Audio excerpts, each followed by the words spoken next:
ஆண்டவர் இயேசு கிறிஸ்துவில் அன்புக்குரிய சகோதர சகோதரிகளே, இயேசுவின் சீடர்கள் அவர் அருகே வந்து எங்களுக்கு விளக்கி கூறும் என்று இயேசுவிடம் கேட்கிறார்கள். களைகள், செடிகள் இவைகள் அருகருகே வளர்ந்து கொண்டிருக்கின்றன. எனவே எங்களுக்கு விளக்கி கூறும். ஏன் அருகருகே வளர்கின்றன?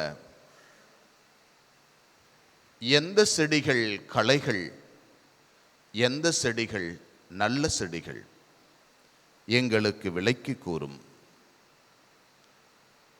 எங்கள் உள்ளத்தில் தீமையும் இருக்கின்றன, நல்லவையும் இருக்கின்றன.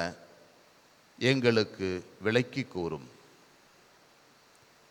எங்களுடைய சகோதர சகோதரிகள் மத்தியில் நல்லவர்கள் இருக்கிறார்கள், தீயவர்கள் இருக்கிறார்கள். விளக்கி கூறும்.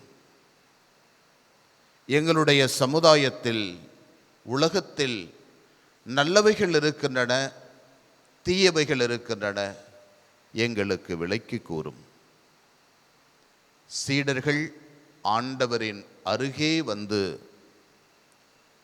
எங்களுக்கு விளக்கி கூறும் என்று கேட்டது போல, ஆண்டவரின் அருகே வந்து அமர்ந்திருக்கின்ற நாம், ஆண்டவரே எங்களுக்கு விளக்கி கூறும் என்று சொல்லுவோம்.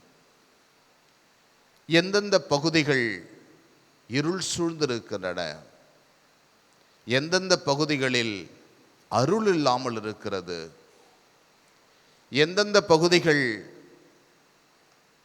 தவறுதலாக செய்யக்கூடாது என்றவற்றை செய்து கொண்டே இருக்கிறோம், ஆன்மீக காரியங்களில் வளர முடியாமல் இருக்கிறோமா? ஆண்டவரே எங்களுக்கு விளக்கி கூறும். எங்களுக்கு விளக்கி சொல்லும். எவை எவையெல்லாம் தீயவைகளால் நடப்பட்டன என்று எங்களுக்கு சொல்லும். திருத்தந்தை 16ஆம் ஆசீர்வாதப்பர் இந்த இறைவாக்கை பற்றி சொல்லுகின்ற போது அழகாக சொல்லுவார். கடவுளின் அருள் உங்களுக்கு கொடுக்கப்பட்டிருக்கிறது. அருட்சாதனங்கள் வழியாய் கடவுளின் அருள் கொடுக்கப்பட்டிருக்கிறது. அந்த அருட்சாதனங்களை உங்கள் உள்ளுக்குள் ஆழமாக வேரூன்ற விடுங்கள். ஆழமாக வேரூன்ற விடுங்கள். அப்பொழுது தீய செடிகள் உங்கள் உள்ளத்தில் வளராது என்று சொல்லுகிறார். ஆண்டவரே எங்களுக்கு விளக்கி கூறும். எங்கே தீய செடிகள் நடக்கூடிய அளவிற்கு எங்களுடைய இதயம் வீணாய் போய்க் கொண்டிருக்கிறது என்று விளக்கி கூறும் என்று சொல்லுவோம்.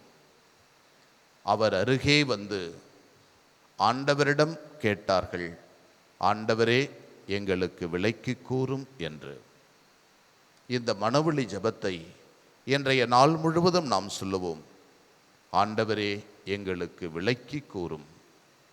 அப்போது நாங்கள் தீமை எது, நல்லவைகள் எது என்று கண்டுகொண்டு அருளோடு வளர்வோம். ஆமென்.